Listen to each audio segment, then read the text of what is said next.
What if I told you a Nazi general vanished into thin air and lived hidden for decades right under everyone's nose? In May 1945, Wehrmacht General Heinrich von Lüttwitz disappeared from his command post in Bavaria. His staff declared him dead. His family buried an empty coffin. Allied forces shut his file for good. But here's where it gets wild. In July 2024, a Finnish surveyor using LiDAR mapping technology over Lake Saimaa spotted something that shouldn't exist. A medieval castle tower missing from every single map. When the recovery team finally made it to that island, they discovered von Lüttwitz's personal belongings inside. His knight's cross, diary entries dated 1952. That surveyor had just uncovered one of the most cunning escapes from the Third Reich's collapse. Want to see what investigators pulled from that tower after almost 80 years of silence? Smash that like button. It pushes more buried WWII stories into the light. Subscribe right now so you catch everything we dig up next. Now, let us jump back to Bavaria in spring 1945 when General von Lüttwitz made a choice that kept him invisible for decades. General Heinrich von Lüttwitz led the 46th Panzer Corps during the Third Reich's dying months. At 53 years old, he carried the weight of old Prussian military heritage. His father served under Kaiser Wilhelm. Heinrich himself survived the bloody trenches of World War I. By 1945, he saw the end coming with crystal clarity. The 46th Panzer Corps got demolished during the Battle of the Bulge. Von Lüttwitz personally commanded the siege of Bastogne. He sent that famous surrender demand to Brigadier General McAuliffe. McAuliffe fired back one word, nuts. They transferred him to defensive positions in southern Germany while enemies squeezed in from every direction. Here's what made von Lüttwitz different from other high-ranking Wehrmacht officers. He kept strange connections alive throughout his military service. His wife Marguerite came from Finnish nobility. Her family controlled estates near Lake Saimaa since the 1600s. Von Lüttwitz visited Finland 3 times before war broke out, officially for hunting trips.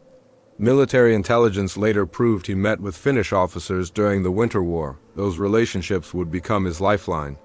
By April 1945, von Lüttwitz held position near Landshut with whatever remained of his command. Exhausted soldiers. Some just 15 years old. Others past 50. Unlike many cut-off German commanders, he had accurate intelligence flowing in. He knew Berlin would collapse within weeks. He knew about the Nuremberg trials taking shape. And he knew his name sat on that list. The military situation was finished. Soviet forces pushed from the east. American troops rolled in from the west. Von Lüttwitz participated in Eastern Front campaigns, including the siege of Leningrad. If Soviets grabbed him, his death was guaranteed. If Americans captured him, war crimes tribunals waited. The general faced the same brutal choice thousands of German officers confronted in those final weeks. Surrender and answer for everything or vanish completely. Nobody suspected von Lüttwitz had been organizing his disappearance for 6 months already. What investigators uncovered in his diary exposed an escape network so advanced it received help from the top levels of Finnish intelligence.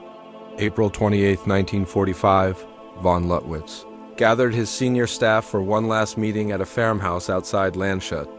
According to Hauptmann Werner Schultz, who made it through the war, the general acted strangely peaceful. He dictated final orders, signed transfer documents, handed out his remaining war decorations to junior officers who showed real courage. Then he made an odd request. He wanted privacy to write letters to his family. At 2,200 hours that evening, von Lüttwitz departed the command post in his staff car with only his adjutant, Lieutenant Karl Becker. He informed the checkpoint guards they were conducting reconnaissance of southern positions. Schultz caught something unusual. The general stripped off all his medals except his Iron Cross First Class. He traveled extremely light. The car drove south toward the Austrian border, but never hit the checkpoints. At 0300 hours on April 29th, American troops located the staff car abandoned near a farm road 12 kilometers from Landshut. Inside sat von Lüttwitz's uniform jacket, his service pistol, a letter written to his wife. The letter stated he couldn't survive capture and chose the soldier's final option. No body turned up anywhere, but the surrounding woods grew thick and fighting continued throughout the region.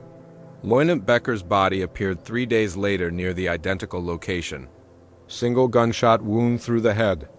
Wehrmacht issue Walther P-38 gripped in his hand. His personal items included a blood-soaked photograph of von Lüttwitz's family. The message seemed obvious. Both men ended their lives rather than face defeat's brutal consequences. American intelligence officers ran a quick investigation. They questioned farm workers near where the car was discovered.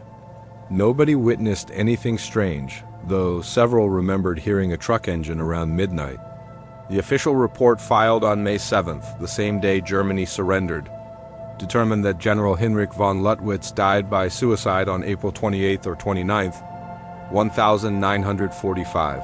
His body, like thousands of others in those insane final days, was assumed destroyed in combat or buried by local civilians.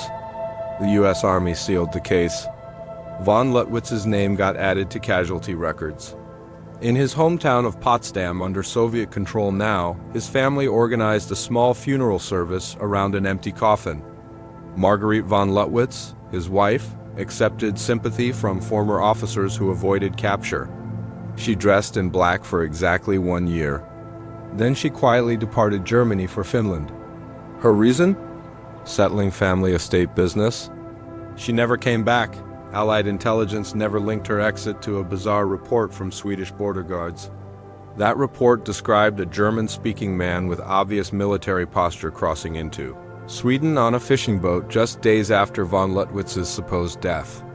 The U.S. Army's counterintelligence corps kept files on thousands of missing German officers. Von Lüttwitz's file looked remarkably thin, just a couple dozen pages, mostly standard paperwork. The official verdict stayed suicide, but certain details never lined up properly. First problem. Lieutenant Becker's autopsy report, discovered in Munich archives back in 1987, flagged something weird. The gunshot wound angle didn't match self-infliction for a right-handed person. Becker's military records proved he was right-handed. The pathologist scribbled a side note. Trajectory suggests possible third-party involvement. Nobody paid attention to that note. Second problem. Von Lüttwitz's abandoned staff car had fresh fuel. The tank sat 3/4 full. Why would anyone planning to end their life waste time refueling? Guards at his last checkpoint specifically recalled him demanding the car be topped off completely. That fact entered the American report but sparked zero further investigation. Third problem, and the strangest one. That photograph found on Becker's body showing von Lüttwitz's family.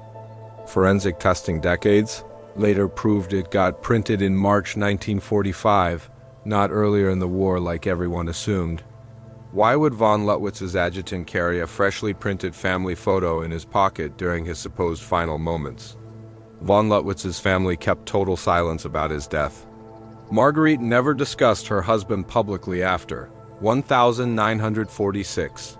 Their 2 sons both survived the war and rejected every interview request from historians.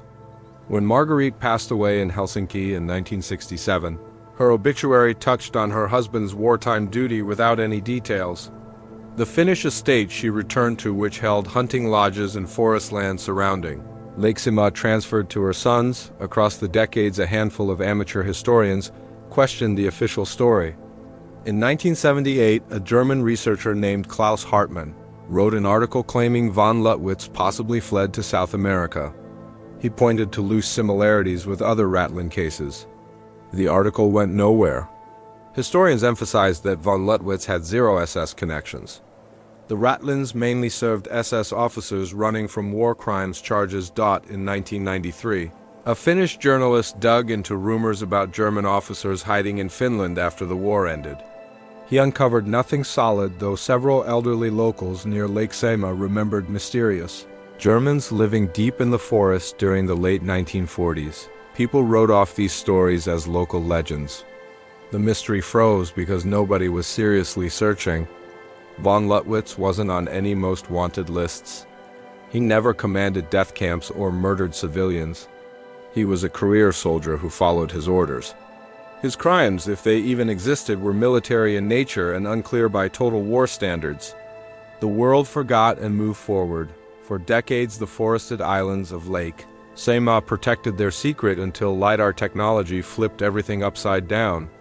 What that technology uncovered would make historians completely rewrite von Lüttwitz's final chapter and reveal an escape network hiding in plain sight. For nearly 80 years, the Cold War split Europe into two armed sides, and Finland balanced in a dangerous neutral spot between them. The country fought the Soviet Union twice: the Winter War in 1939 to 1940 and the Continuation War in 1941 to 1944. Finnish cooperation with Nazi Germany during the Continuation War created sensitive post-war politics. Questions about German soldiers in Finland weren't welcome. Lake Saimaa itself became part of that silence. The enormous lake system in southeastern Finland holds nearly 14,000 islands, many completely uninhabited and thick with forest.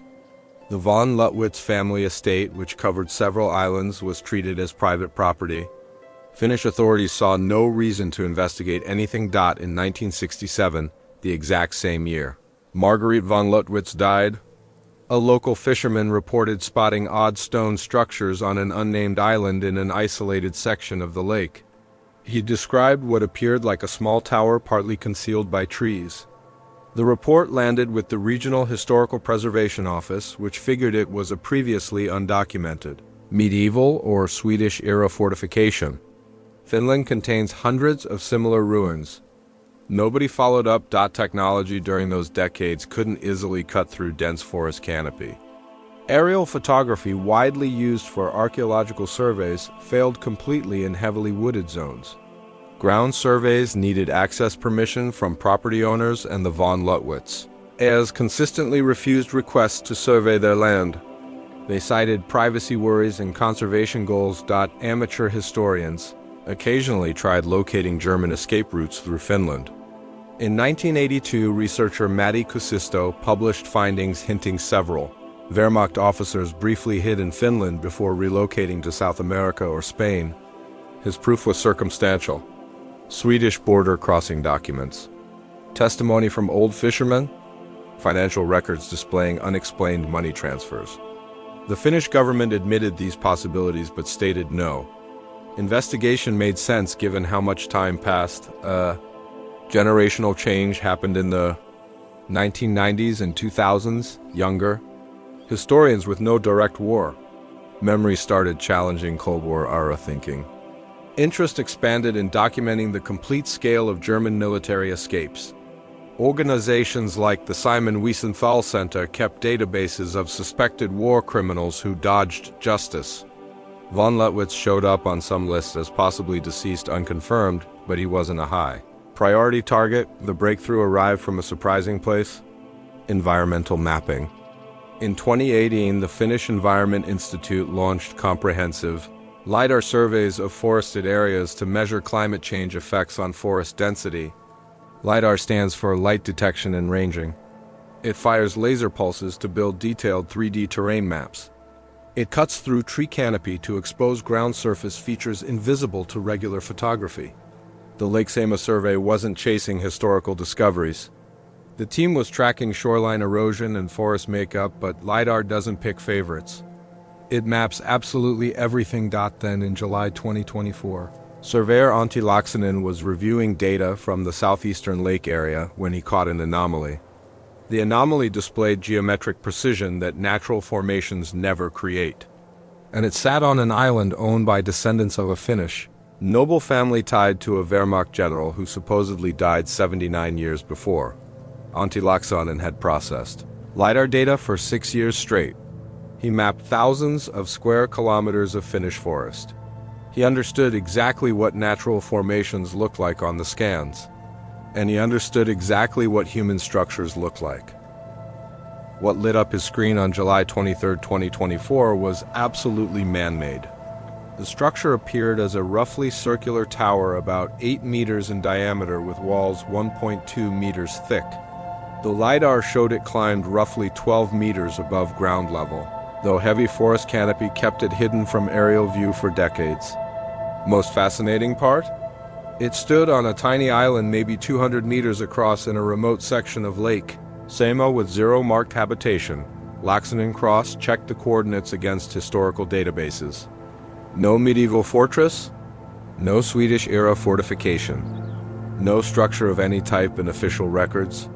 The land belonged to a private trust connected to the von Lüttwitz family estate. He called his supervisor at the Finnish Environment Institute, who pulled in the National Board of Antiquities. Historians at the board instantly recognized the name von Lüttwitz. A researcher named Dr. Helena Virtanen made the link to General Heinrich von Lüttwitz within hours. When the team reviewed his case file, supposedly died by suicide in Bavaria, wife escaped to Finland and never came back. They knew they might have hit something major. Getting permission to investigate needed legal work. The island was private property owned by the trust, but Finnish law permits archaeological investigation of potentially historical sites under specific circumstances. After talks with the trust lawyers, a limited survey got approved for September 2024. The team came together fast. Dr. Virtanen led the expedition with 3 historians, 2 archaeologists, a forensic specialist from the National Bureau of Investigation, and a structural engineer. They moved equipment to the island by boat on September 12, 2024. The approach by water gave them their first actual view of the structure.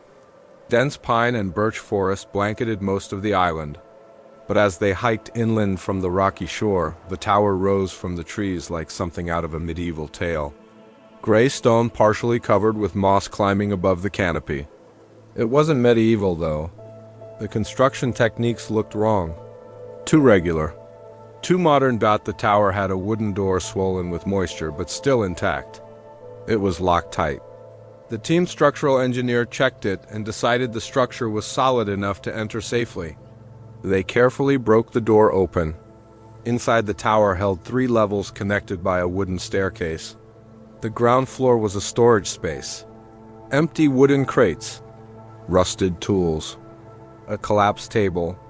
The second floor showed living quarters, a metal frame bed with rotted mattress, a wood-burning stove with chimney venting through the stone wall, shelves that once held supplies.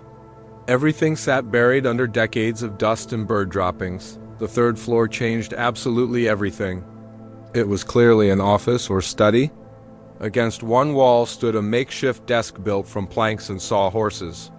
On the desk, protected by a wooden box, sat papers, documents, a leather-bound journal. Dr. Virtanen opened the journal with gloved hands. The first page in clean German handwriting was dated May 15, 1945.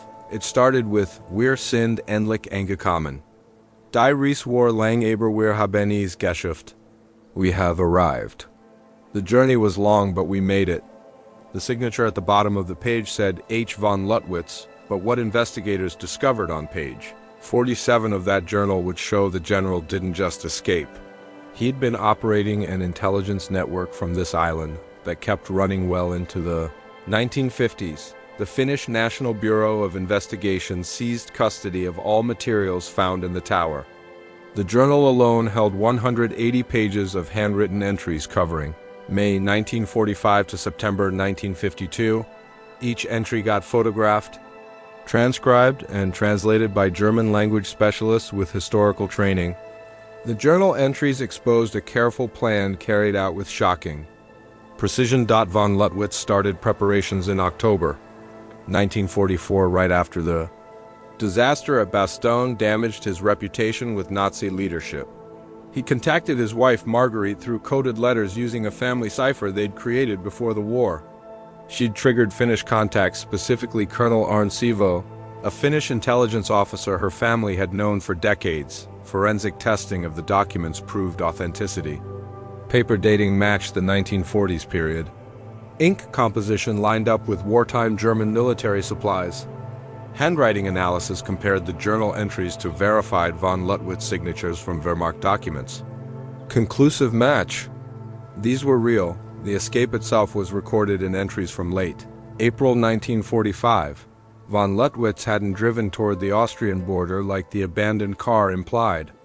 That was misdirection.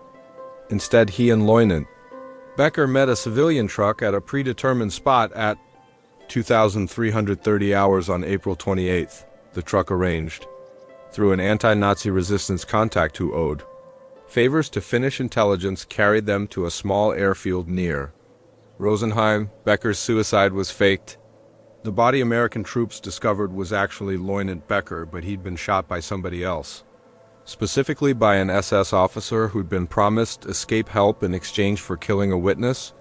That SS officer, whose name von Lüttwitz wrote down as Sturmbahn für Roth, had been promised documents and passage, but was instead shot by Finnish operatives after finishing his job. His body was never located. Cold but effective, from Rosenheim von Lüttwitz flew in a civilian aircraft, a Junkers Ru 52 operated by a Swedish aid organization that was really a front for intelligence work. The flight crossed into neutral Sweden at low altitude on April 30th, the same day Hitler died in Berlin. Swedish border records, which investigators cross-checked, show an emergency medical flight landing near Malmö that date. Von Lüttwitz traveled as Henrik Larsson, a Finnish timber merchant with papers provided by Colonel Sifo. He reached Finland by boat on May 3rd, landing on the eastern coast near Savonlinna. Marguerite met him there. Together they traveled to the family estate at Lake Saimaa, where the tower was already under construction. The journal entry from May 15th, the first one recovered, marked his arrival at the island. Physical evidence backed up the written record. Archaeologists dug around the tower, finding buried supply stashes. Sealed metal containers with German military rations dated 1944 to 1945, medical supplies, ammunition for Mauser rifles and radio equipment. One container held Swedish kronor and Finnish marka, totaling roughly $200,000 in modern currency. The radio equipment was especially important. Finnish signals intelligence experts studied it and confirmed it was a long-range transmitter-receiver able to communicate across Europe. Von Lüttwitz's journal entries mentioned regular contact with former colleagues. Throughout the late 1940s, investigators COMPARUD entries with declassified CIA files from Operation Paperclip and found something unexpected. Von Lüttwitz had been feeding information to Western intelligence. His journal recorded meetings with Americans in 1947 and 1949, most likely CIA officers running operations in Finland. The information he supplied concerned Soviet military movements in occupied Germany based on his network of former Wehrmacht officers who'd stayed in Eastern Europe. In exchange, Western intelligence agreed to leave him alone. The most damaging entries detailed his role in war crimes. Von Lüttwitz admitted ordering reprisal executions against Soviet partisans during the 1943 campaigns, actions that would have led to conviction at Nuremberg. He justified them as military necessity, but acknowledged they were questionable by civilized standards. These admissions confirmed why he picked escape over surrender. His wife Marguerite appeared frequently in the journal. She managed supply lines, maintained contact with Finnish officials, and occasionally traveled to Helsinki for banking and correspondence. The tower was their shared secret. She lived part-time on the island, part-time at the mainland estate, explaining her island trips as conservation work. The final journal entry, dated September 14, 1952, was brief. Marguerite says, "We cannot stay forever. The world is changing. I will close this chapter. After that, nothing." Investigators found no evidence of what happened after 1952, but cross-referencing property records revealed the tower had been maintained by the family trust with annual inspections, recorded in legal documents through 1967. The year Marguerite died, one mystery remained. Where was von Lüttwitz now? The tower contained no human remains. The journal ended abruptly. Dr. Vertonen's team expanded their search to the surrounding islands and lakeshore. On October 8, 2024, they found a grave on the mainland section of the estate in a small clearing marked by a single birch tree. The headstone reads simply HL 1892 to 1969, buried beneath such skeletal remains confirmed by dental records to be General Heinrich von Lüttwitz. He'd lived on that island for 7 years after the war ended, then moved to the mainland, a state where he died at age 77. The evidence was conclusive. General Heinrich von Lüttwitz faked his death in April 1945, executed through a carefully planned operation involving Finnish intelligence, anti-Nazi resistance contacts, and Swedish intermediaries. Lieutenant Becker was murdered to sell the deception. The abandoned car, the suicide note, the stage scene, all deliberate misdirection that succeeded because I lied. Forces in those chaotic final war days lacked resources for thorough investigation. Von Lüttwitz reached Finland in early May 1945 and lived in the hidden island tower until at least 1952. During those years, he provided intelligence to Western agencies about Soviet activities, trading information for protection. This arrangement explains why no serious investigation occurred when rumors of German officers in Finland surfaced. Western intelligence knew exactly where he was. The official report stating he died by suicide was wrong, but not through incompetence. The deception was sophisticated, supported by multiple intelligence agencies who found von Lüttwitz more valuable alive and cooperative than dead or imprisoned. The Cold War was beginning. Former Wehrmacht officers with Eastern Front experience and maintained networks in Soviet-occupied territory were intelligence assets. Marguerite von Lüttwitz was not a grieving widow, but an active participant in the escape. Her Finnish connections made the entire operation possible. Colonel Arnsivo's role remains murky. Finnish intelligence files from that period are still partially classified, but his involvement is documented in von Lüttwitz's journal and confirmed by cross-references to Swedish intelligence reports declassified in 2015. The tower itself was constructed between January and April 1945 while the war was still raging, using Finnish labor and materials quietly moved to the island. It was designed to be concealed from aerial observation and accessible only by boat, ensuring isolation. The medieval appearance was intentional. If discovered, it would be dismissed as a historical ruin. The biggest surprise was the duration. Von Lüttwitz didn't escape to South America like so many Nazi officials. He didn't flee to Spain or Argentina. He stayed in Finland 2,000 kilometers from where he supposedly died, living under the protection of his wife's family and Western intelligence agencies for 24 years after the war ended. His death in 1969 went unrecorded except on a private family headstone. Why did previous theories about his fate fail? Because investigators assumed Ratlands and South American destinations. Nobody seriously considered that a Wehrmacht general would remain in Northern Europe, particularly not in neutral Finland, where German presence during the war was politically sensitive. The few historians who suggested escape focused on standard Ratland routes. Rome, Genoa, Buenos Aires. They never imagined a medieval-style tower on a Finnish island. One question remains genuinely unanswered. How many other people knew? The Finnish government claims it had no official knowledge, though Colonel Sivo's involvement suggests otherwise. The CIA's position is that any intelligence arrangements with former Wehrmacht officers were focused on Soviet intelligence gathering and didn't constitute protecting war criminals. Von Lüttwitz's family has declined all comment. What we know for certain: General Heinrich von Lüttwitz cheated justice for 24 years, died peacefully at age 77, and was buried quietly on land his family still controls.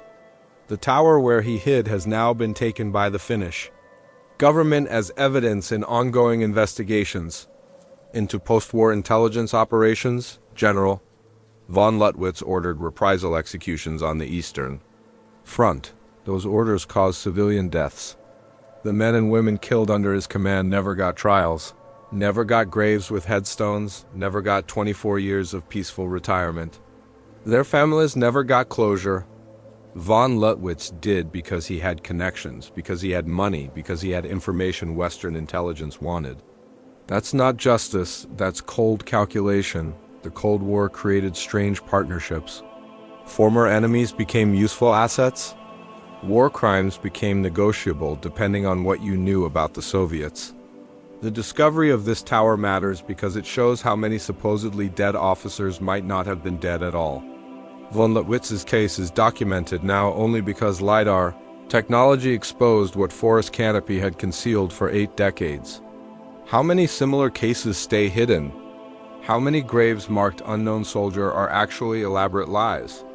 Dr. Virtanen's team has recommended expanding LiDAR surveys across all Finnish estates owned by families connected to Wehrmacht officers. Similar investigations are being discussed in Sweden, Switzerland, and Austria. The technology that mapped this tower for environmental purposes has become an accidental tool for historical justice. Even if that justice arrives 79 years late, the tower still stands on Lake Saimaa. It's been named a historical site now protected under Finnish law. Visitors aren't permitted yet. The investigation continues and the von Lüttwitz family trust is fighting ownership, but eventually it will open to researchers and the public. When it does, people will see the comfortable bed where a Wehrmacht general slept while his victims lay in mass graves. They'll see the desk where he wrote journal entries justifying his crimes as military necessity. They'll see the radio equipment he used to trade information for immunity.